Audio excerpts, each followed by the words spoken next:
Em nome do Pai, do Filho e do Espírito Santo. Amém.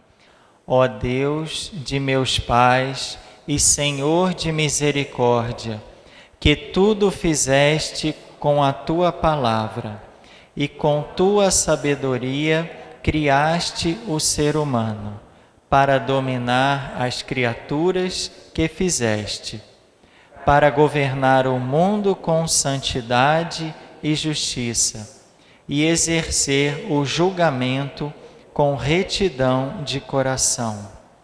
Dá-me a sabedoria que se assenta contigo no teu trono, e não me excluas do número de teus filhos, pois sou teu servo, filho de tua serva, homem frágil e de vida breve, e incapaz de compreender a justiça e as leis.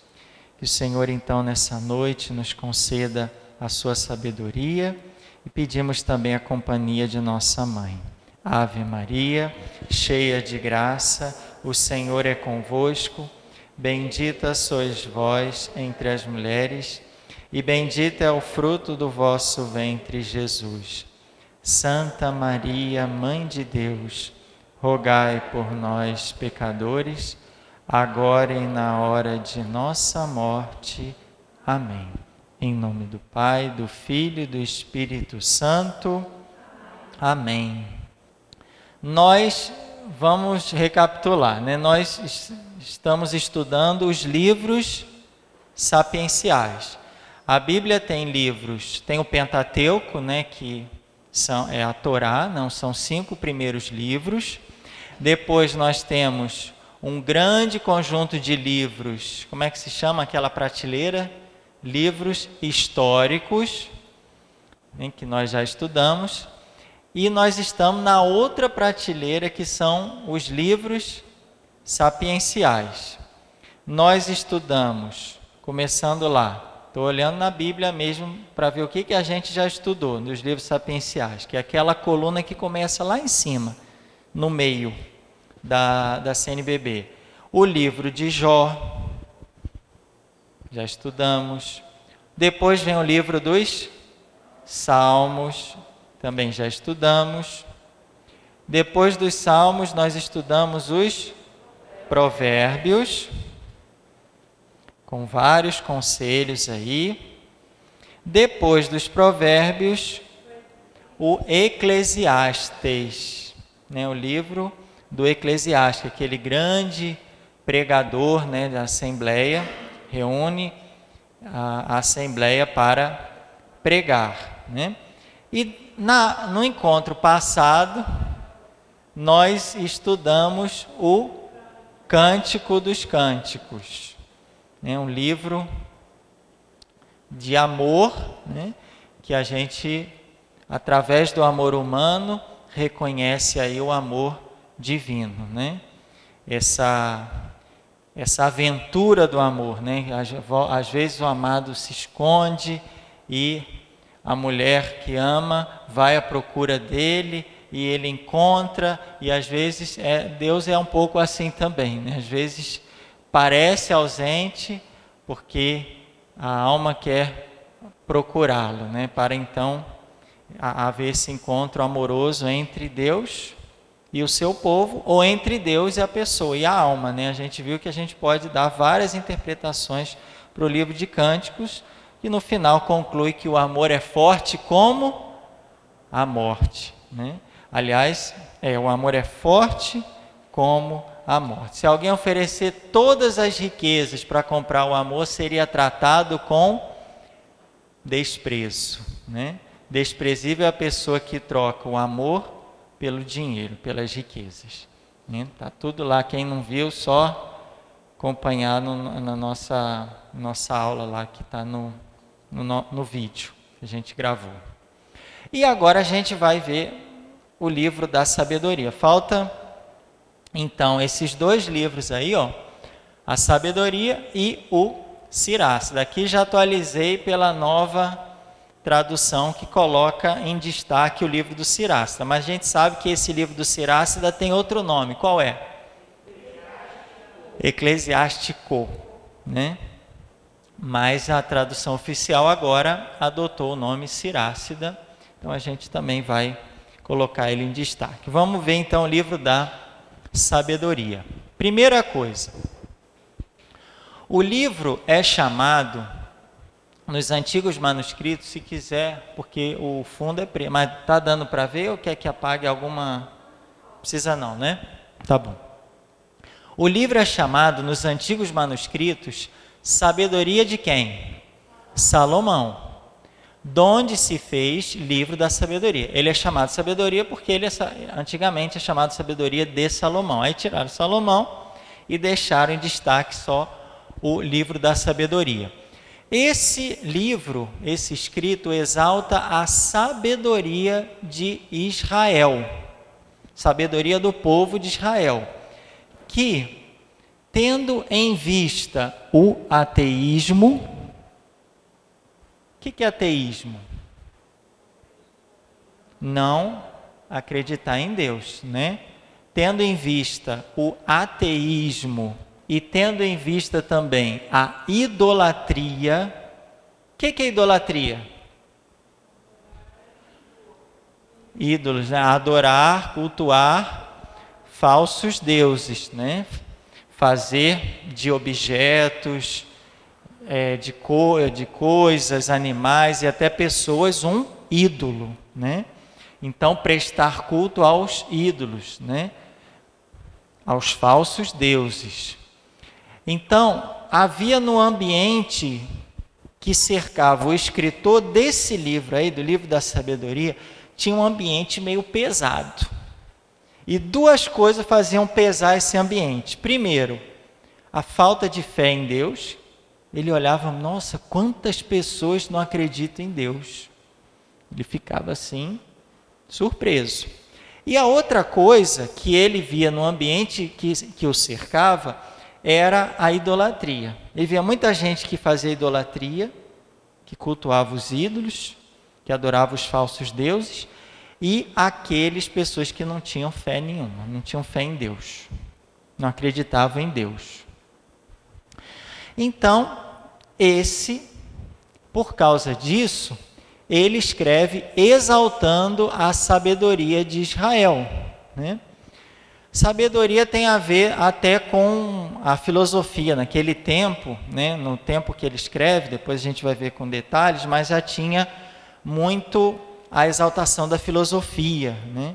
Havia os filósofos, as escolas filosóficas, então eles cultuavam muito a sabedoria. E o autor quer falar, olha, de todas as sabedorias, existe uma sabedoria que está acima e que deve ser valorizada acima das outras. É a sabedoria do povo de Israel. Por quê? Porque essa sabedoria vem de Deus. A gente não acabou de rezar aí no Sabedoria 9? O que Salomão pede? Senhor, dá-me a sabedoria. Então, sabedoria é um dom de Deus. Essa sabedoria deve ser exaltada acima de todas as outras sabedorias, porque tinham muitos sábios daquele tempo, tinham muitos filósofos. Então, o autor do livro da sabedoria quer dizer que de todas as sabedorias, tem uma que supera, tem uma que ultrapassa. E ela não é só uma sabedoria humana, ela vem de Deus. Então, é isso que vai colocar o livro da sabedoria, que a gente pode tirar aí 3 partes. Primeira parte, inclusive, essas partes elas estão na introdução da Bíblia da CNBB, ele traz 3 partes também. Então, eu tirei um pouco da introdução, um pouco do nosso material. Se vocês olharem lá, Livro da Sabedoria, a introdução, está na página 910, né, da Nova Tradução. Vocês vão ver lá, embaixo de conteúdo, vocês vão ver essa divisão em 3 partes, está vendo? De 1 a 5, depois 6 a 9 e 10 a 19. Então, a gente pode dividir esse livro em 3 partes. A primeira parte, de 1 a 5, é uma exortação aos príncipes sobre a sabedoria como fonte de justiça e imortalidade. Então, ele começa já falando, No primeiro capítulo, amai a justiça, vós que governais a terra. Então ele vai falar da sabedoria, ele vai exortar que os príncipes tenham a sabedoria. Por quê? Porque para governar você precisa de uma coisa muito importante, que ele coloca aqui, ó. O quê? A justiça. Pior coisa é um governante injusto, que às vezes favorece uns e não favorece os outros. Então, amai a justiça, ele faz esse apelo. Vocês que governam a terra, amai a justiça. Pensai corretamente sobre o Senhor e com integridade de coração buscai-o. Então já começa falando, olha, vocês peçam sabedoria para vocês terem justiça no governo de vocês. Tá? E uma outra coisa que ele vai falar importante relacionada à sabedoria é a imortalidade. Ele vai falar um pouquinho mais à frente. Então, o autor desse livro compara o justo e o ímpio. Então, se a gente começar a ler aqui, vamos ver várias vezes ele comparando. O justo é assim, o ímpio, diferente. Então, várias vezes ele vai fazer essa comparação entre o justo e o ímpio. Por exemplo, vida eterna do justo e perdição do ímpio. Ele começa falando do ímpio, Tais são os pensamentos dos ímpios, mas eles se enganam, pois a malícia os torna cegos. Eles não conhecem os segredos de Deus, não esperam recompensa para a vida santa. Eu estou lendo o versículo 21 e 22 do capítulo 2. Aí vem o capítulo 3, versículo 1. As almas dos justos, porém, estão na mão de Deus, e nenhum tormento os atingirá. Aos olhos do insensato parecem ter morrido. Sua saída do mundo foi considerada uma desgraça, e sua partida no meio de nós uma destruição. Mas eles estão na paz. Está vendo que fala de uma vida, de uma outra vida, da imortalidade. Eles que foram sábios nessa vida, procuraram a sabedoria nessa vida, a pedir essa sabedoria de Deus e estão vivendo na sabedoria de Deus, numa outra vida estarão em paz. Então, a sabedoria ligada à justiça e a sabedoria ligada à imortalidade. Parece que chegou o fim deles, mas eles estão nas mãos de Deus. Então, ele vai mostrando que os maus são prepotentes, sobre os bons nessa vida. Só que a sorte vai inverter. Os ímpios vão se decepcionar depois e os justos vão reinar com Deus numa vida póstuma, ou seja, na outra vida. Então, ele vai olhar, o livro da sabedoria faz também essa reflexão em cima do que ele está vendo. Nossa, só estou vendo pessoas ímpias mais pisando nos outros, passando por cima das pessoas. Os maus são prepotentes, eles se acham melhores que todo mundo, eles se acham dono do mundo, mas aí o livro da sabedoria vai dizer, olha, mas na outra vida as coisas vão se inverter. E os que hoje são prepotentes vão ficar decepcionados, e os que hoje sofrem serão exaltados. Então, sábio é aquele que desde a vida presente sabe ordenar os valores de modo definitivo, não se deixando iludir pelos bens transitórios opostos à lei de Deus. Então, quem que é o sábio? É aquele que pensa que essa vida, a vida que a gente tem, é só um pedacinho de uma vida longa que a gente tem pela frente, que é a outra vida. Que a nossa vida é passageira. A vida definitiva mesmo não é essa aqui, é a outra. E por isso, eu não me iludo pelas coisas transitórias, tudo passa. Então, não vou ficar atrás de coisas que, na verdade, são transitórias, são passageiras.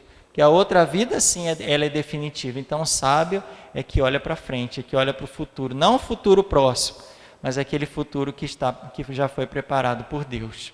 O sábio é aquele que olha lá na frente. O sábio olha que o seu futuro é junto de Deus no céu. E não é amanhã, daqui a 10 minutos. Tem gente que pensa só no... né? O futuro das pessoas parece que está enraizado aqui. Né? E olha as coisas como se elas fossem eternas. Olha as coisas que passam como se fosse eterna. E olha as eternas como se passassem, né? Como se não fossem nada.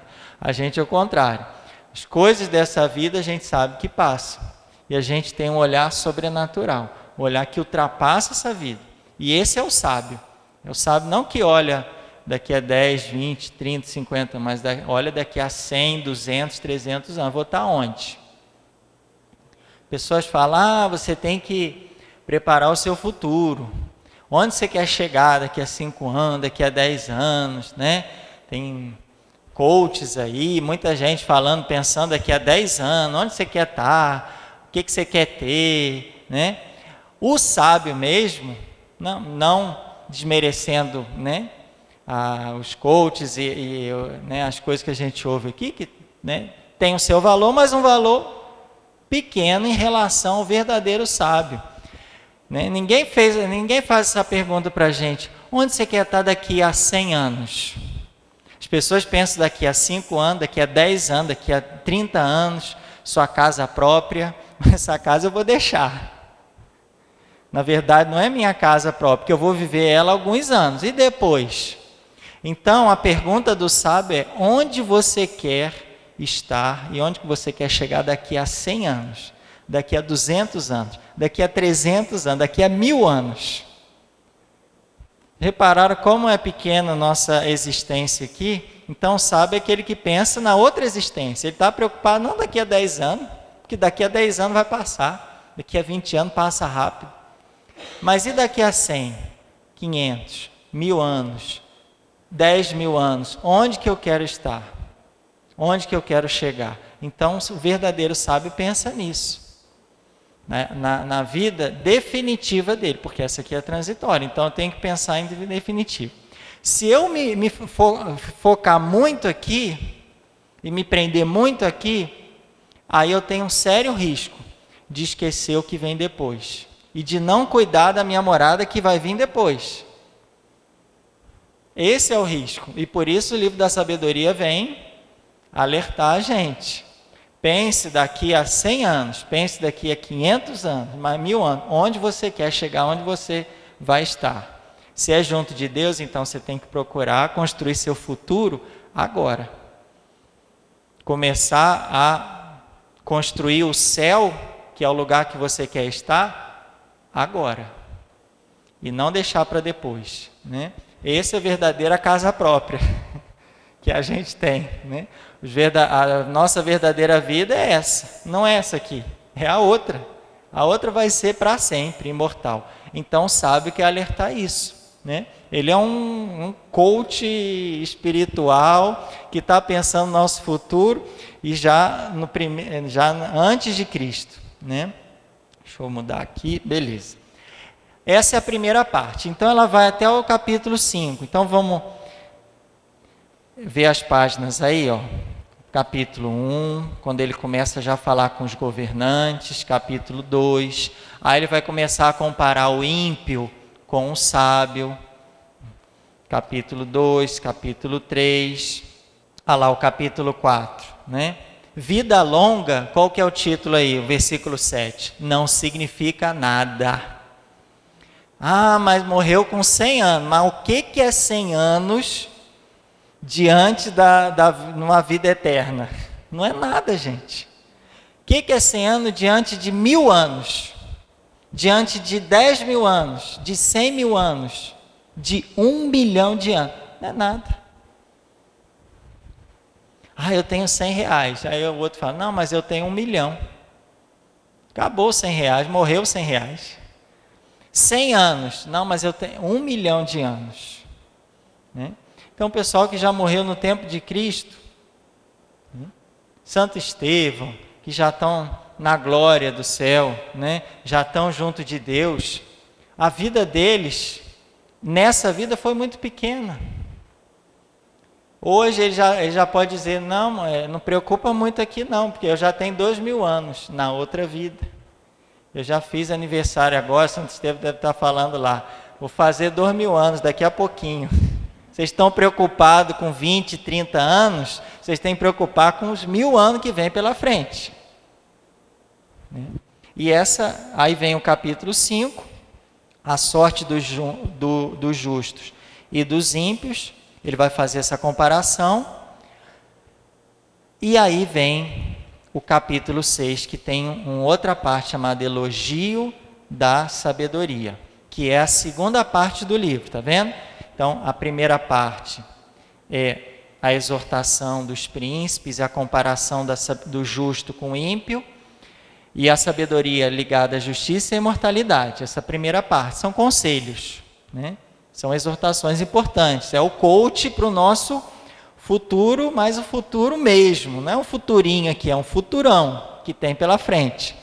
Aí vem essa parte que pega o capítulo 6, 7, 8 e 9, onde o autor vai fazer um elogio da sabedoria, que é aproveitando também da experiência de Salomão. Então, ele vai falar da origem da sabedoria, onde vem a sabedoria, quais são os predicados da sabedoria, as características, como que a gente pode identificar a sabedoria, como que é a sabedoria, né? Fala a sabedoria como dom de Deus, que deve ser implorado e que é, de modo especial, útil aos reis. Né? Mais uma vez ele fala a importância de pedir a sabedoria, principalmente para quem está no governo, para quem tem responsabilidade sobre outras pessoas, porque aí não é só a minha vida que está em jogo. O governante tem não só a vida dele, dos familiares, dos amigos, mas ele tem a responsabilidade de várias vidas, da vida de um povo, de uma nação. Então ele precisa pedir essa sabedoria, que é a parte 2. Então ele vai elogiar a sabedoria. Olha lá, o capítulo 6, que os príncipes aprendam a sabedoria sai à procura dos que a desejam. Lógico, quem não quer a sabedoria, ela não vai atrás, ela vai atrás de quem quer. Aqui, capítulo 7, Salomão preferiu a sabedoria, a essência da sabedoria, né, o que ela é, segundo o livro da sabedoria. É uma virtude, uma companheira. E aqui nós temos a prece de Salomão pela sabedoria, que é o capítulo 9, né? Que é um ponto alto dessa parte, né? A gente faz elogio, a gente pode elogiar, né? Mas tem uma hora que a gente perde a sabedoria. Olha, eu estou elogiando porque eu quero, porque eu preciso. Nossa, como é que a sabedoria é bonita, como que ela é importante para a nossa vida, ela vai ajudar a guiar nossos caminhos. Senhor, então me dá essa sabedoria, né? É como se eu já tivesse, assim, através do elogio, agradecendo esse dom maravilhoso que Deus dá àqueles que o pedem. E a gente entra, então, essa segunda parte, faz o elogio e termina com a oração. A primeira parte são exortações, né? Conselhos aos príncipes, faz a comparação lá do ímpio com o justo, né? Fala da sabedoria importante para a imortalidade, o sábio mesmo está pensando lá na frente, não aqui. E depois vem o elogio e a oração, a prece de Salomão, que pode ser a prece de cada um de nós pedindo a sabedoria. Aí vem a terceira e última parte do livro, que é o quê? E essa parte a gente vai perceber ela em outros livros também, inclusive no próximo, que é o Sirácida. Aqui o autor faz uma meditação sobre a sabedoria na história, especialmente em relação ao Egito. Por que o Egito? Porque mais ou menos no período que foi escrito esse livro, havia uma perseguição no Egito por parte de alguns reis ptolomeus. Lembra que os ptolomeus estavam lá no Egito? Não era o Antíoco IV, nada disso, mas o Ptolomeu VII e o Ptolomeu VIII, eles andaram perseguindo um pouco o povo de Israel por lá. Então, com essa reflexão, eles querem falar, olha, assim como no passado, O povo de Israel foi perseguido, foi escravo no Egito e foram perseguidos, né? Hoje também nós estamos sendo, o povo de Israel está sendo perseguido pelos egípcios, né? Principalmente pelo Ptolomeu VII e VIII. Então ele faz essa referência ao passado, fazendo essa meditação da sabedoria na história, porque a sabedoria é Deus agindo também na história. Não é uma coisa que está lá no alto, que a gente está só pedindo, vamos ver se cai alguma coisa. Não, o sábio, ele sabe que Deus age na história, ele sabe que as coisas aqui não são só o acaso, mas que através de fatos ele vai fazendo essa leitura mais profunda dos acontecimentos, para ver a ação de Deus na história. Deus está agindo, Deus está conduzindo a história. E essa reflexão justamente que ele faz aí no capítulo 10, 11, 12, 13, 14, 15, 16, 17, 18, 19, que é o último capítulo. Então, ele retoma um pouco a primeira parte do livro, comparando os ímpios, que nesse caso aqui, são os egípcios e os idólatras, e compara os ímpios com os justos, que são os israelitas. Então, nesse caso, ele põe nome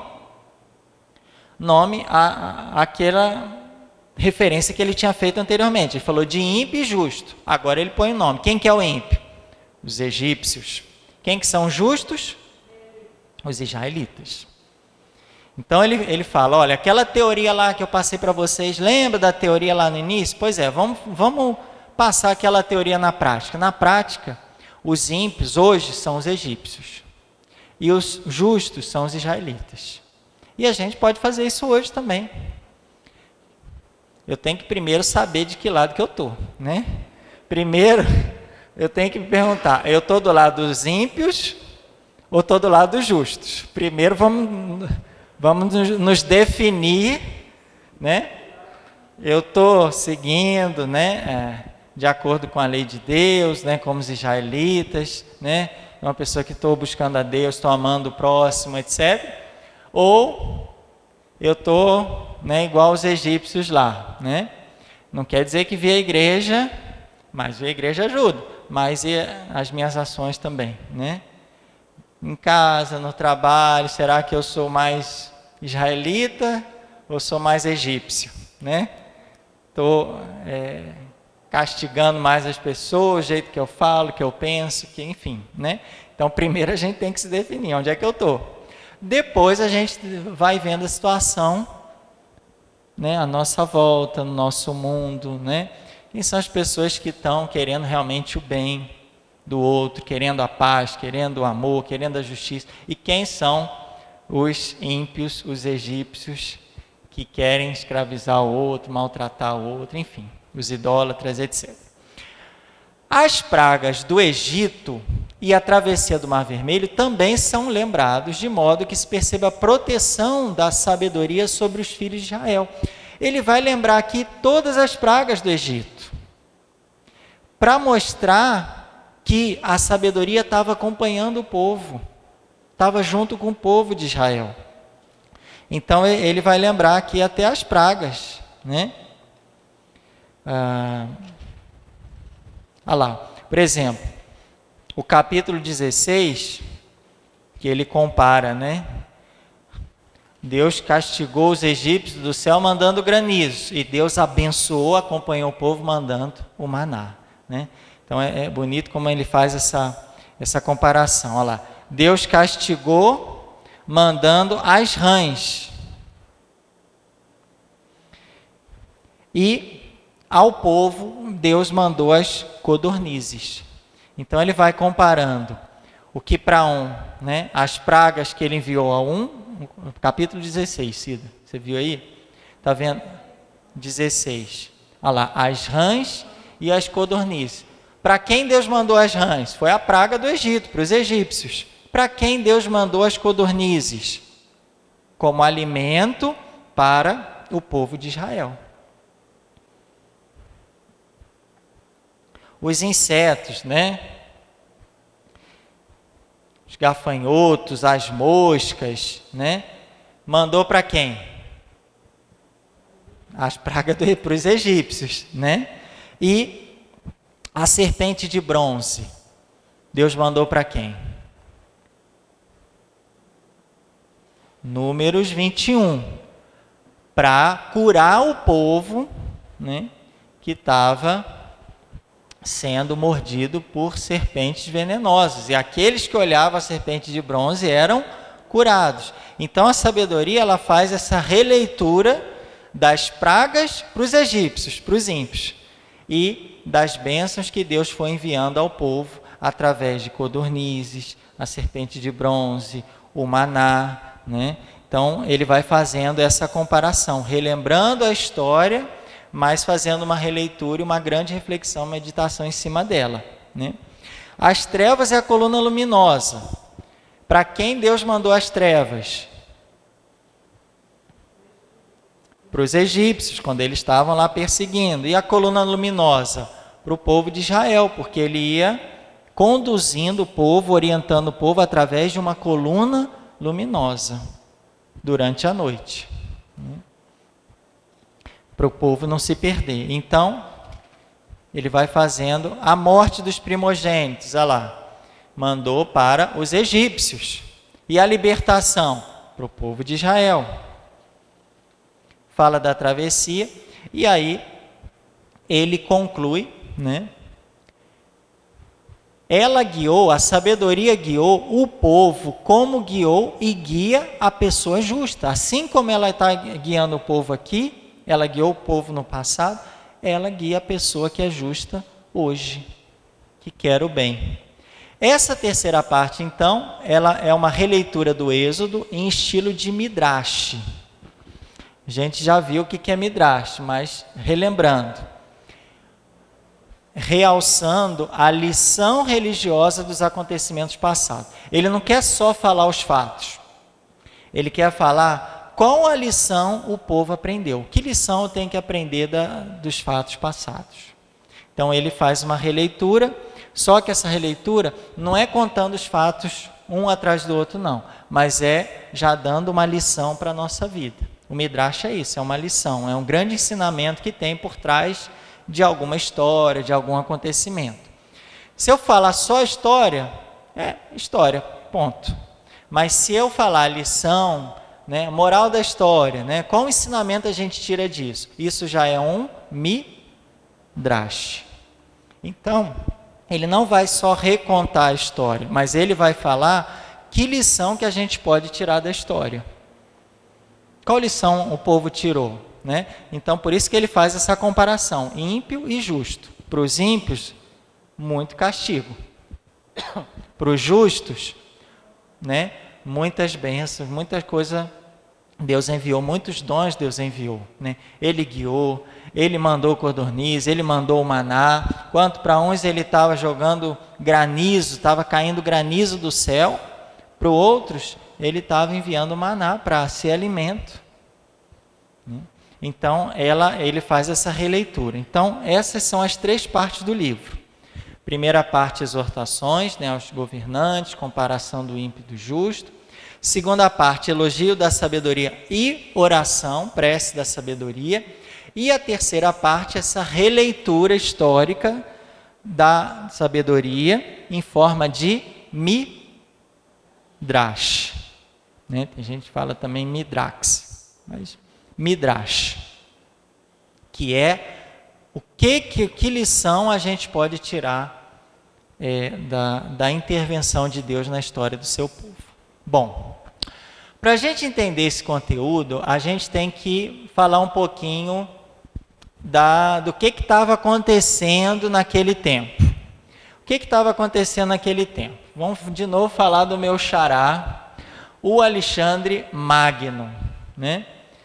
Morreu em 323, fundou a cidade de Alexandria, no Egito, e nessa cidade aí, vamos ver o mapa aqui para vocês entenderem. Cadê a cidade que ele fundou? Isso aqui é o Egito, tá, gente? A cidade de Alexandria está bem aqui em cima, né? Lógico, tem que ficar uma cidade perto do mar, né?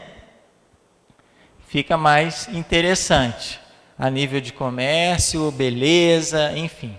Então, aqui está o Egito. Quem que fundou a cidade de Alexandria? Meu xará, só que não é Frazão, é Magno, né? Fundou a cidade de Alexandria no Egito, e nessa cidade muitos judeus foram se estabelecer tanto na cidade quanto no país, constituindo uma colônia próspera do ponto de vista religioso e também do ponto de vista cultural. Né? Lembra da diáspora? Os judeus foram saindo da terra da Palestina. Deixa eu ver se dá para... aqui é a terra de Israel. Tá? Eles foram saindo daqui e migrando para essa cidade aqui. Aqui tinha uma colônia grande de judeus. E uma importante, tanto a parte religiosa quanto a parte cultural. Os judeus no Egito conviviam com filósofos, porque aqui tinha muita filosofia. Esses filósofos, boa parte deles eram epicureus e materialistas. O que a gente observa presente isso no livro da sabedoria, principalmente no capítulo 2. Para quem não sabe, os epicureus, né, o epicurismo é uma filosofia que prega a busca do prazer, mas um prazer assim, não é um prazer desregrado, né? O prazer pelo prazer, porque isso já é uma outra chamada hedonismo. O epicurismo, ele busca um prazer, mas um prazer moderado. Ele fala que as pessoas têm que ter prazer na vida, mas não é um prazer assim a qualquer preço, desregrado. Não, é um prazer, mas um prazer moderado. Mas um prazer. Tem que buscar um prazer, mas um prazer com uma certa moderação, para chegar num estado que eles chamavam de ataraxia, que é um estado de serenidade, de equilíbrio, né? Hoje o pessoal fala, né, meio zen, meio tranquilo, meio sereno, um estado de equilíbrio, né? Então você tem que buscar um prazer, mas tem diversos tipos de prazeres que eles falam. Tem os prazeres que são necessários e tem os prazeres que são desnecessários. No caso do epicurismo, eles falam que tem que buscar os prazeres necessários. Por exemplo, você está com sede? Você tem que fazer o quê? Beber água. Quando você bebe, você não sente o prazer? Nossa, que coisa boa. Esse tipo de prazer que eles pregavam. Prazer desnecessário, eles falam, não precisa. A pessoa que quer se colocar num status superior aos outros. Pessoa que quer ter, sei lá, a pessoa quer ter um Camaro, uma Ferrari. É necessário? Não. Basta ter um carro. Preciso de um carro para me deslocar, mas não precisa ser uma Ferrari, né? Pode ser até um Fusquinha, contanto que ele permita esse deslocamento, né? Então ele fala, aquilo que não é necessário, não busque, porque isso vai te causar dor e sofrimento. Os epicureus falam isso, né?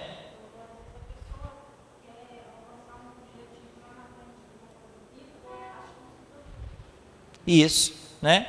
Às vezes, para querer uma coisa que não é necessário, muitas vezes a pessoa faz coisas até, né, que vai passar por cima de outros, como a Cida está falando. Mas os epicureus, eles procuram prazer na medida que ele é necessário e importante para nós. Então, você está com fome? Come, né? Esses tipos de prazeres necessários até à vida.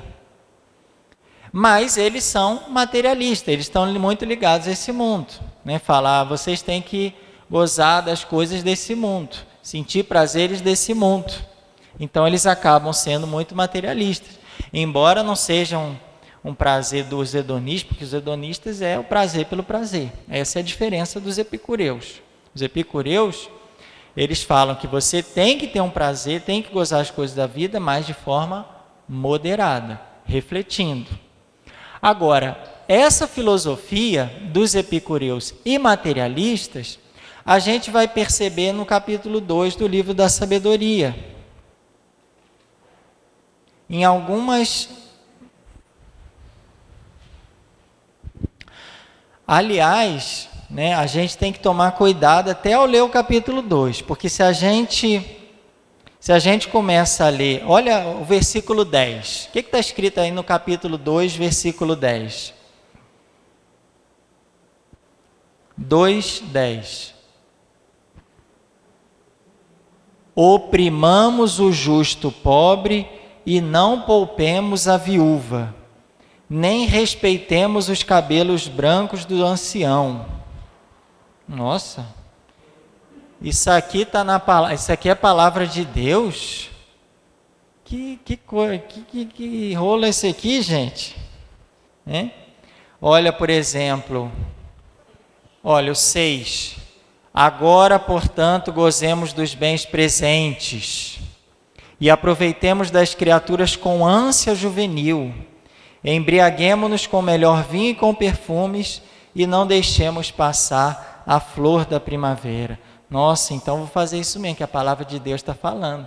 Então, quem começa a pegar os versículos soltos, começa a interpretar desse jeito. Muito cuidado, gente. Porque se a gente for voltando, a gente vai parar lá no versículo 1. E no versículo 1 está o seguinte: dizem entre si, em seus falsos raciocínios. 2 pontos, abre aspas. E essa aspa vai fechar onde? Fala para mim, onde que vai fechar essa aspas? Em qual versículo que ela fecha? No 20, gente. São 20 versículos da Bíblia só relatando pensamentos desses falsos, sábios, são falsos raciocínios, são falsas maneiras de pensar. Então, muito cuidado com como que a gente lê a Bíblia. Porque a gente, eu vou abrir uma palavra aqui. O Senhor está me... E aí abre num versículo solto, Tenham cuidado. Porque, meu Deus, mas aqui, é tudo isso aí são falsos raciocínios. Então, a gente tem que tomar cuidado, muito cuidado com a leitura da Bíblia. Para entender que tudo isso que ele está falando não é sabedoria de Deus. Muitas coisas são desses filósofos. Por exemplo, o versículo 6, que fala de gozar os bens presentes, isso é próprio da filosofia de quem? Os epicureus. E falavam que a gente tem que gozar, que ter prazer nas coisas dessa vida, Cuidado com esses falsos raciocínios. Lógico que a gente tem prazer em beber água, a gente tem prazer em comer, O casal tem um prazer, no ato conjugal, porém, essas coisas são pequenas em relação às coisas futuras que Deus prepara para nós. Em relação aos bens eternos, Isso depois que ele vai falar. Porque tem gente que pensa que as coisas são só aqui. Então, a gente percebe nesse capítulo 2, as filosofias que rodavam lá o ambiente do autor do livro da sabedoria. Olha o que a gente ouve por aí. Nas praças dos filósofos, nas escolas, olha o que a gente está ouvindo por aí. E ele quis relatar aqui. Mas para justamente comparar esse falso raciocínio com a sabedoria de Deus. Então ele faz essa comparação. Cuidado que essa comparação aqui é grande. Essa citação aqui é grande. Então a gente tem que ter muito cuidado nessa hora, muita calma nessa hora. E também a gente observa que os pagãos praticavam a idolatria e o culto de animais. Eles, principalmente lá no Egito, eles consideravam alguns animais como deuses. Não sei se vamos ver aqui no Sabedoria 12, 24. Sabedoria 12, 24.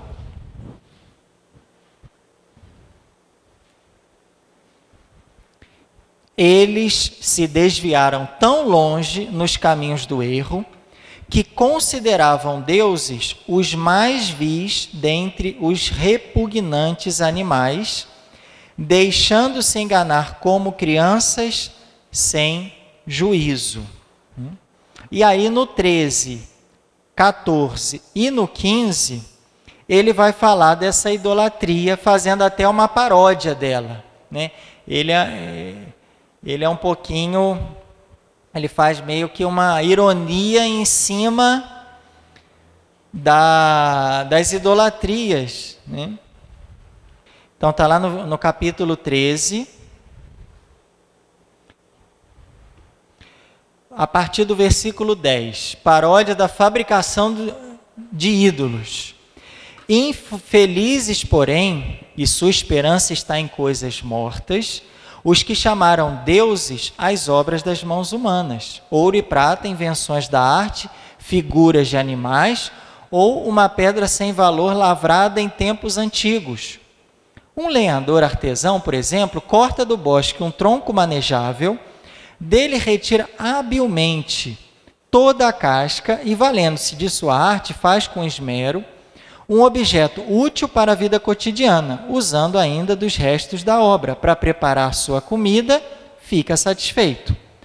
Quanto à sobra que é inútil para qualquer uso, madeira curva e cheia de nós, vai esculpindo-a diligentemente para seu lazer. E, por sua perícia no tempo livre, dá-lhe uma figura assemelhando a imagem de um ser humano. Ou então dá-lhe a aparência de algum asqueroso animal. Passa-lhe vermelhidão, dá-lhe com a tinta uma cor avermelhada, encobre todos os defeitos que nela havia. Prepara-lhe então uma digna morada, colocando-a na parede e asfixiando com ferro. Toma precauções ainda para que não caia, pois bem sabe que ela não pode ajudar-se. Porque sabe que se ele não colocar numa coisa firme, vai cair, porque ela não pode ajudar-se sozinha. É uma imagem e precisa de ajuda. Agora, fazendo-lhe promessas a respeito de seus bens, casamento e filhos, não se envergonhe de falar com aquilo que não tem alma. E pela saúde roga a quem é enfermo, pela vida suplica a quem é morto. Para auxílio invoca uma coisa totalmente inútil, pela viagem pede aquilo que nem pode andar. Quer dizer, ele está pedindo pela viagem para um instrumento que ele fez ali, uma imagem, um ídolo que ele fabricou e que nem consegue andar. E vai ajudar ele a viajar, sendo que aquilo não consegue nem andar. E quanto à compra e uso, bom êxito dos empreendimentos. Pede ajuda àquilo que não tem capacidade nenhuma em suas mãos. Quer dizer, ele está falando que com o resto ele fica lá moldando para fazer um ídolo, coloca lá numa casinha o ídolo, num nicho ou numa casinha, e fica lá cultuando como se fosse um deus. Passa uma tinta vermelha lá numa sobra. Porque aquele pedacinho de madeira sobrou. Vou fazer um ídolo aqui, vou começar a invocar ele como Deus. De uma sobra, porque o mais nobre ele usa para o utensílio da casa, fazer, né, uma colher de pau, fazer uma cadeira, fazer uma... E o que sobrou esse pedacinho, deixa eu brincar aqui, né? Ele faz essa paródia aí, né, falando dos falsos deuses, dos ídolos, né? Vou fazer um animalzinho aqui, uma coisa parecendo um animal, né? E faz lá e começa a cultuar uma coisa que não tem vida, que não tem alma, que não pode nem se ajudar. Imagina ajudar ele. Porque se ele não firmar bem a base, aquele negócio vai cair. Quer dizer, aquele negocinho não consegue nem se ajudar, vai ajudar ele? Então ele vai assim, fazendo até de forma irônica, falando que a idolatria não serve a nada, né? E aí, todo esse ambiente além de ateísmo, de idolatria, um ambiente que permeado pela filosofia, né, dos epicureus, pelo materialismo, eles corriam o perigo de ser tentados e absorvidos pela civilização e cultura do país onde eles se encontravam. Eram zombeteados, quer dizer, o povo de Israel, as pessoas zombavam deles, né? Os outros habitantes de Alexandria zombavam dos judeus, zombavam dos israelitas. Eram desprezados e até ameaçados pelos sábios e poderosos pensadores locais. Muitos israelitas cediam à pressão pagã. Quer dizer, com toda aquela pressão, zombando, não quero mais ser zombado, deixa eu me dá esse negócio de madeira que eu vou levar para casa também. Faz um negócio desse para mim.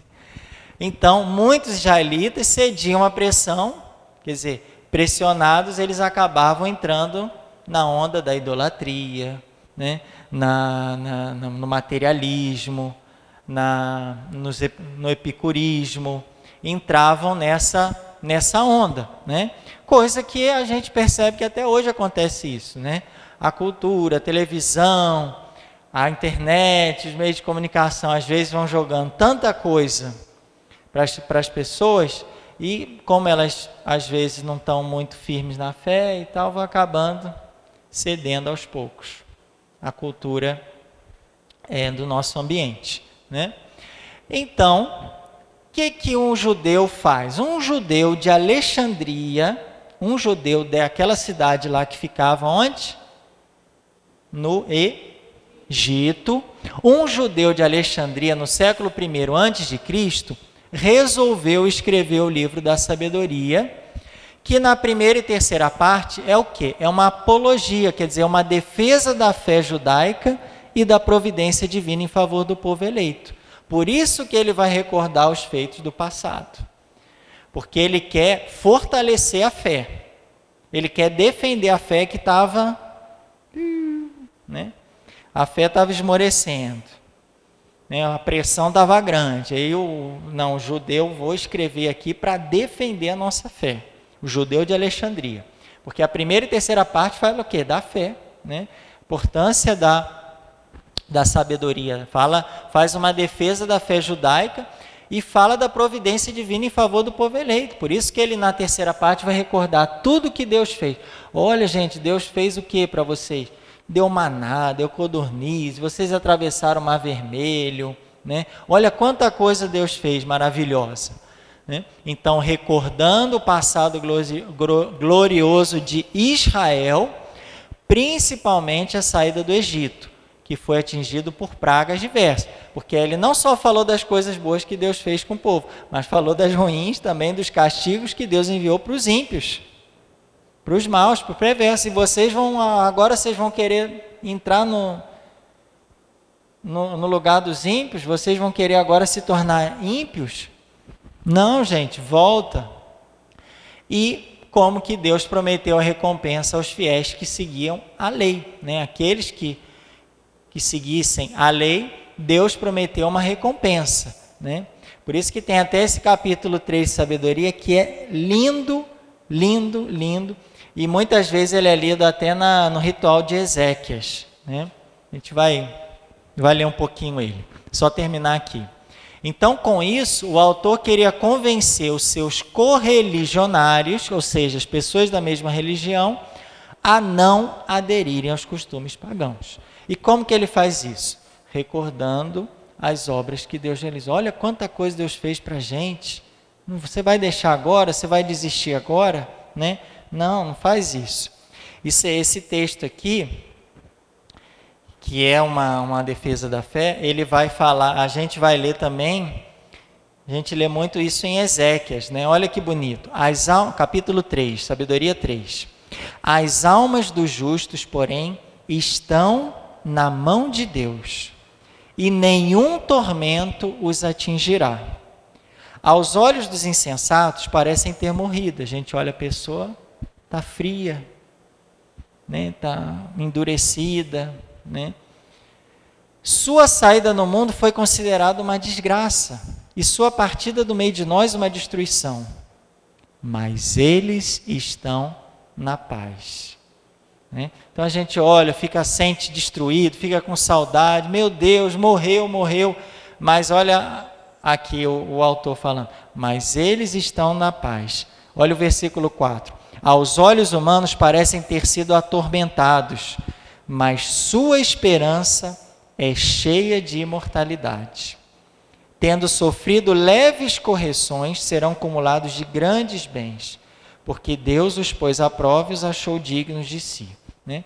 Então aqui nessa vida sofreram, mas agora estão descansando junto de Deus, né? Estão vivendo aquela bem-aventurança, aquela alegria junto de Deus. Então, como essa passagem é confortante também, né? A gente às vezes sofre, mas essa vida, né? Igual o professor Raimundo falava, que era o salário do professor, né? Pequenininho. Mas a outra vida, sim, é uma vida sem fim. E essa que vale a pena. Por essa que vale a pena a gente lutar já nessa vida. Bom, a parte central do livro, como eu falei, até está na oração de Salomão, é o capítulo 6, 7, 8 e 9, que faz o elogio da sabedoria e a prece de Salomão, né? Ela também vai fazer uma defesa da fé, vai falar da sabedoria. O autor quer mostrar aos leitores que a sabedoria judaica em nada era inferior à sabedoria grega. Pelo contrário, ela é mais nobre porque tem origem em quem? Em Deus. Dá-me, Senhor, a sabedoria que está junto do vosso trono, né? Se não me engano, 9:9. Contigo está a sabedoria que conhece as tuas obras e que estava presente quando fazias o mundo. Ela sabe o que é agradável aos teus olhos, o que é correto e conforme os teus preceitos. Do trono está no versículo 4. Dá-me a sabedoria que se assenta contigo no teu trono. Então a sabedoria está junto de Deus. A gente já entende, nós hoje cristãos, né? Já percebemos que já está prefigurando o que essa sabedoria? Quem que é essa sabedoria aqui? Que está junto de Deus. É Deus. E quem assim que sabedoria que está junto de Deus e que é Deus? A segunda pessoa da Santíssima Trindade, né? O Logos, né? O Verbo, né? Que estava junto de Deus. Então a gente já entrevê ali mais ou menos, lógico que aqui não foi revelado ainda Jesus como a segunda pessoa da Santíssima Trindade, mas a gente já vai percebendo uma inspiraçãozinha para prefigurar a segunda pessoa da Santíssima Trindade, que é o Filho, Jesus, que é a segunda pessoa da Santíssima Trindade, que está junto de Deus. E por ele tudo foi criado, né? Ela fala muito da questão da criação. Então a gente já percebe isso. Tem origem em Deus. E participa das propriedades do próprio Deus. O que Deus é, né? As coisas que caracterizam Deus, também ele vai aplicar a sabedoria. Então, Deus é bom? Sim ou não? Então a sabedoria é boa, né? Deus, vamos ver aqui, aí já está no 7, 20, a partir do 22, né? Deus é imaculado, 7:22, então a sabedoria é imaculada. Deus ama o bem, então a sabedoria ama o bem. É benigno, é constante, certeiro, seguro. Tudo supervisiona, penetra todos os espíritos, né? Então ele vai falando um pouquinho de aquilo que é relacionado a Deus, ele vai relacionar também à sabedoria. E ela é colaboradora de Deus na criação e na conservação do mundo e na santificação dos justos. Então ela vai colaborar na obra da criação. Quem estava na criação? Né? O Pai, mas também o Filho e o Espírito Santo, né? Então, a gente fala que por Jesus tudo foi criado, todas as coisas foram criadas por Ele. Mas também a sabedoria conserva o mundo, né, na providência divina e na santificação dos justos também. Na obra de santidade, a sabedoria está presente, porque ela que faz o justo seguir o caminho da justiça. Bom, e ela é familiar de Deus, ela está junto de Deus, né? Ela está próxima de Deus, ela está ali como uma família, né? Ela é familiar a Deus e assistente do seu trono, como eu li, né? No versículo 4 do capítulo 9, né? Vamos ver aqui 8:3, aproveitando aqui.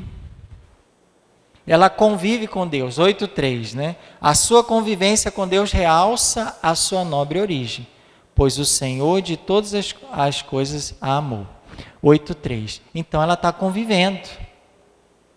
Ela conhece Deus. Ela sabe o que Deus quer, né? Nenhuma seção do Antigo Testamento vai tão longe na descrição e na personificação da sabedoria. Ele coloca a sabedoria como se fosse uma pessoa. Ele é o que mais ressalta isso, a sabedoria como se fosse uma pessoa, né? Para quê? Porque o autor sagrado quer opor a sabedoria do povo de Israel, sabedoria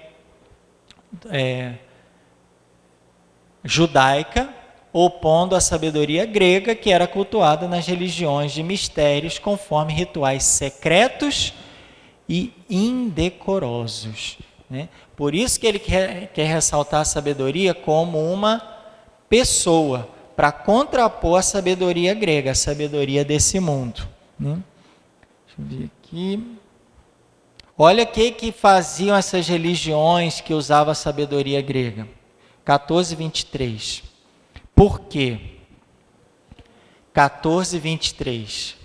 Porque ou sacrificando os próprios filhos, ou fazendo sacrifícios obscuros, ou entregando-se a vigílias cheias de loucura de ritos estranhos, já não conservam puros nem a vida, nem um casamento. Mas um mata o outro a traição, ou o ultraja com o adultério. Então está falando que nessas religiões, né, eles praticavam rituais assim que matavam os próprios filhos, ou rituais com orgias, né, com coisas fora de traição, né, fora do casamento. Então, umas coisas que a gente às vezes ouve falar por aí de culto satânico, né? Isso não é novidade. A Bíblia já fala disso, antes de Cristo, que já tinham em religiões de mistérios, né? Então o autor sagrado quer falar isso. Como que está o ambiente dele? Desse jeito aí.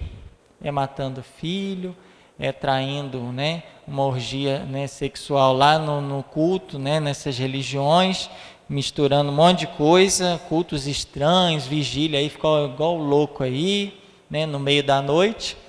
E nesse ambiente ele quer contrapor essa sabedoria humana, essa religião humana com a sabedoria judaica, colocando como se fosse uma pessoa, né? Então, do ponto de vista doutrinário, do ponto de vista da doutrina, é muito importante a sabedoria porque ela apresenta a imagem da sabedoria, mas também desvenda um pouco o destino do homem depois da morte, porque a gente já vê ali um passo mais adiante relacionado a Sheol, que era o que eles acreditavam antes, e a vida eterna.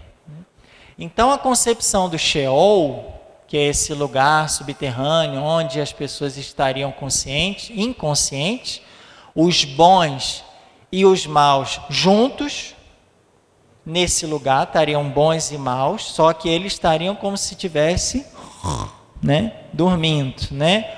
Uma espécie de inconsciência, mesmo depois da morte. Essa concepção, ela vai deixando, né, de ser pensada, né? Ela vai deixando de existir essa concepção do Sheol, porque a gente já vê o que aqui?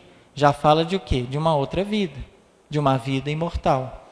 Então, a gente já percebeu que o Sheol ficou um pouquinho para trás. Essa concepção ela vai deixando de existir e dando lugar a uma concepção de uma vida imortal, a vida eterna, né? Que já é mais próximo do Novo Testamento e mais exata também. Segundo sabedoria, o homem criado por Deus, com especial benevolência, consta de corpo e alma. A gente já tem essa noção nesse livro. Por exemplo, 9:15, sabedoria 9:15. Sabedoria 9:15. Na prece de Salomão. Porque o corpo corruptível torna pesada a alma e a morada terrena oprime a mente que pensa em tais coisas. Então fala-se de corpo e alma, né? Que aliás já era havia já um pouco essa concepção na filosofia daquele tempo. Mas aqui a gente vê isso expresso já no livro da Sabedoria. Essa questão do corpo e da alma. No 15:11 também tem de novo, né, essa citação. 15:11. Pois ignora aquele que o plasmou, que nele inspirou uma alma ativa. Quer dizer, quando Deus plasmou o corpo, inspirou, soprou uma alma, né, que é o princípio de vida. Então a gente vê já essa concepção de corpo e alma presente no livro de Sabedoria. O Sheol vai ficando para trás, porque aqui ele já fala de uma vida imortal, né? Ele já fala da imortalidade.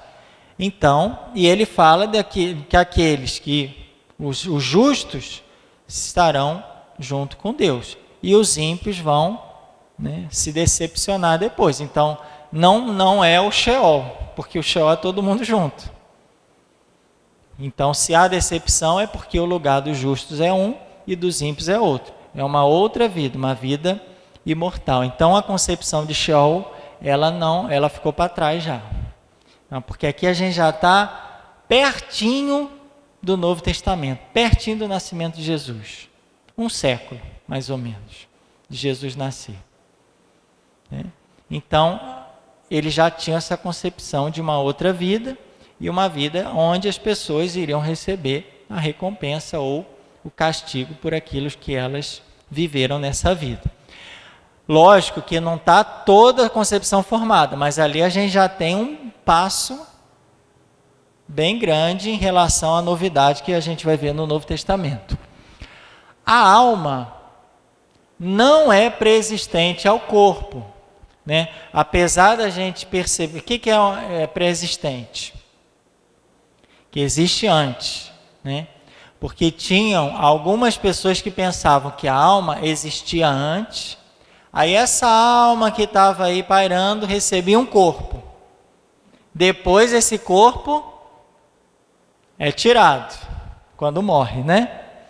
Só que, e muita gente usa até essa passagem para fundamentar isso, que é o 8:19. Porque aqui, fala no Sabedoria 8:19 e 20, né? Fui um menino bem dotado e coube-me por sorte uma alma boa, ou melhor, como era bom, vim a um corpo sem mancha. Aí tem gente que lê essa passagem aqui e fala o quê? Tinha uma alma e nessa alma veio um corpo, porque era um menino bom, veio um corpo para essa alma, né? Então, veio um corpo cheio de qualidades e tal. Só que esse trecho, cuidado, significa que existe uma boa harmonia e correspondência entre corpo e alma. Não quer dizer que a alma existe antes do corpo. Não é isso.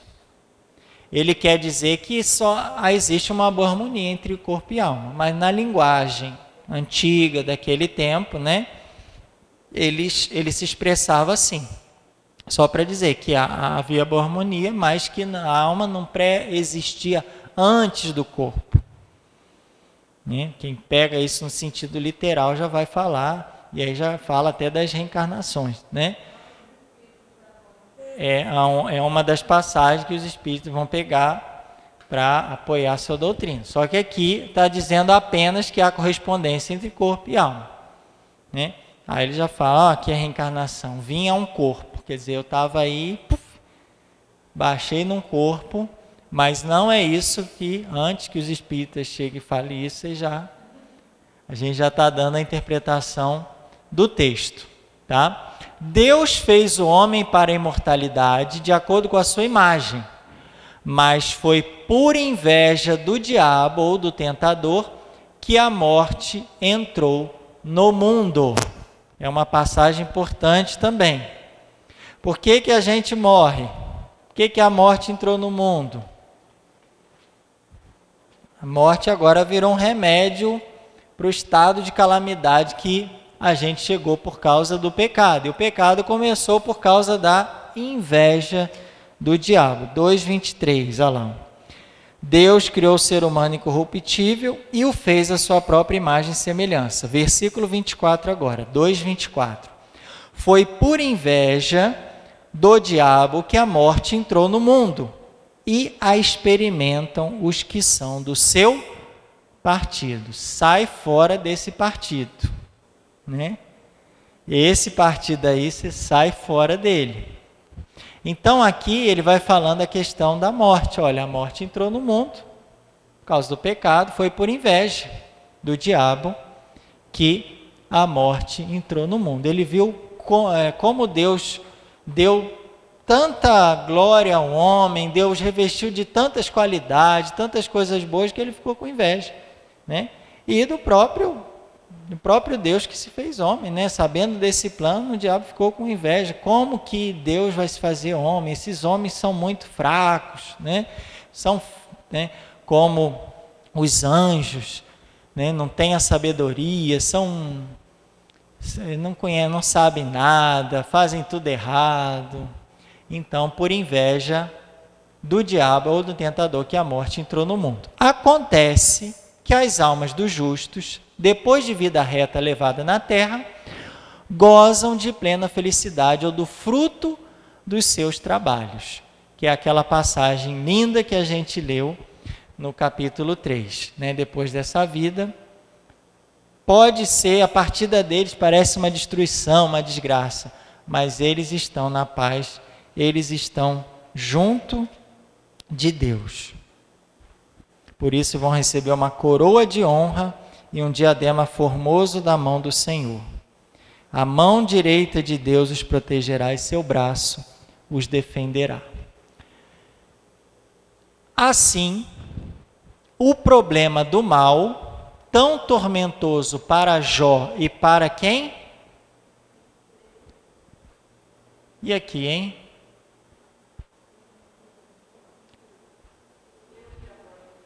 Esse é o que, gente? Eclesiastes, né? Eclesiástico seria com ozinho lá. Esse Eclesiastes. Lembra que o problema do mal, por que o justo sofre? Por que tem violência no mundo? Por que tem o mal no mundo? E se depois, na outra vida, todo mundo vai ficar juntinho lá no Sheol, dormindo. O cara mais carrasco desse mundo com o cara mais santo desse mundo, né? Então, para quê? Qual o sentido de tudo isso, né? Então, o problema do mal, que era um tormento para Jó, e também para o livro de Eclesiastes, que ele faz aquela reflexão, lembra que ele vai refletindo sobre a vida e tudo, né? Se resolve na teologia do Antigo Testamento, ou seja, os maus prosperam e os bons sofrem, mas isso não é a última palavra para Deus. Ah, mas eu sou bom, vivo sofrendo o tempo todo, vou morrer bom e vou morrer sofrendo. Calma, que isso não é a última palavra ainda. Ah, mas aquele cara vive fazendo mal para os outros, só se dá bem. Quanto mais mal ele faz, mais dinheiro ele tem, mais prosperidade, está todo mundo bem. Eu vejo ele no Facebook sorrindo, nas redes sociais ele está lá ostentando. Calma, que essa não é a última palavra para Deus. É após a vida terrestre que se exerce a justiça de Deus, restabelecendo a ordem dos valores. Calma, é depois dessa vida que as coisas vão se ajustar, porque ainda a gente não está falando mais de justiça humana, aí vai entrar em ação a justiça divina. Chega de STF, né? Supremo Tribunal Federal não existe na outra vida, graças a Deus, né? Nem nenhum tribunal humano, mas só a justiça de Deus. Calma que ainda no final da vida tem duas portas. Uma vai estar aberta e a outra vai estar fechada. Que porta você escolheu hoje na sua vida para se abrir e que porta você escolheu para fechar? Porque aqui, gente, não é assim. Não está as duas abertas, no final vou escolher, não. É agora que a gente está abrindo e fechando a porta. É o meu pensamento, a minha palavra, as minhas ações que estão abrindo uma porta e fechando a outra porta. Espero que a gente esteja abrindo a porta do céu todo dia. Abre mais um pouquinho a porta do céu e fecha mais um pouquinho a porta do inferno. É isso que é a nossa vida, né? Aqui já está terminando, tá, gente? Deixa eu até dar uma olhada aqui. Esse é o penúltimo. O livro da sabedoria, é melhor terminar agora, porque aí a gente já fica só para o Sirasta, porque senão vai ficar 2 slides para a semana que vem, fica cortado. Vamos dar mais um gás aí. O livro da sabedoria só fala da bem-aventurança póstuma sem mencionar a ressurreição dos corpos, tá? Quem vai falar da ressurreição dos corpos no Antigo Testamento é o livro de Daniel, que a gente vai estudar mais à frente, Daniel 12, e o segundo livro dos Macabeus 7, que é aquela história, a mãe dos seus filhos, né, exortando-os a ficarem fiéis na lei de Israel, porque eles iam ressuscitar para a vida. Lembra? Segundo Macabeus 7, 2 lugares fala ressurreição. Aqui ele não falou de ressurreição, ele falou de uma outra vida, mas ele não falou de ressurreição aqui no livro da sabedoria. Ele fala de uma outra vida imortal, mas ele não fala de ressurreição. Por isso que a concepção dele ainda falta ser complementada. Ele deu um grande passo, porque ele tirou do quê? Do pensamento do que aqui no livro? O que ele tirou do pensamento dele? O Sheol. Ele falou que tem uma outra vida, consciente, junto de Deus, tal. Então ele tirou o Sheol, mas ele ainda não falou da ressurreição dos corpos.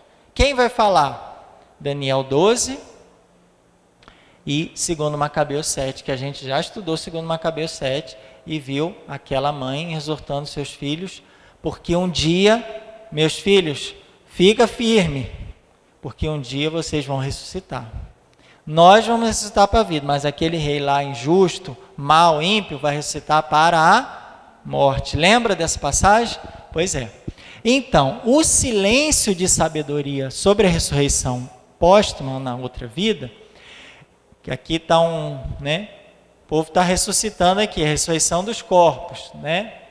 O anjo tocou a trombeta e os corpos começaram a ressuscitar. Lógico que aqui é uma imagem, né? Um quadro, é uma forma de representar isso. Por que sabedoria cala sobre a ressurreição?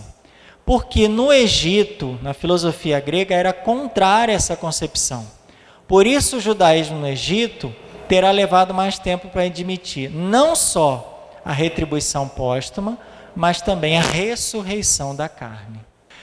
Na verdade, o livro de sabedoria fala da filosofia grega, né? Ele fala muitas vezes da filosofia grega, como a gente já leu no capítulo 2, o epicurismo materialista, né? Capítulo 2, que fala lá de gozar dos bens dessa vida. Lembra?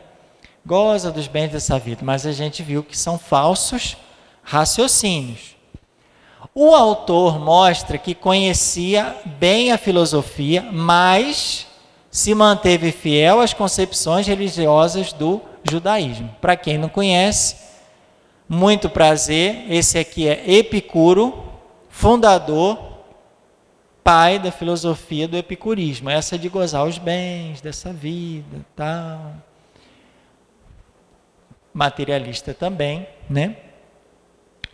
Vai aparecer no texto de sabedoria o vocabulário grego com termos usados na filosofia da época, lógico, né?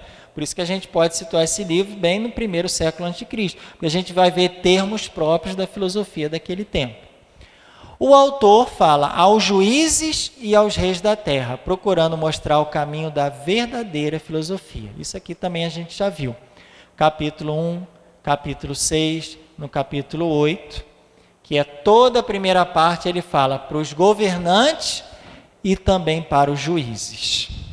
E seria uma boa leitura para políticos e para aqueles que detêm o poder judiciário, fazer uma leitura desse livro da sabedoria.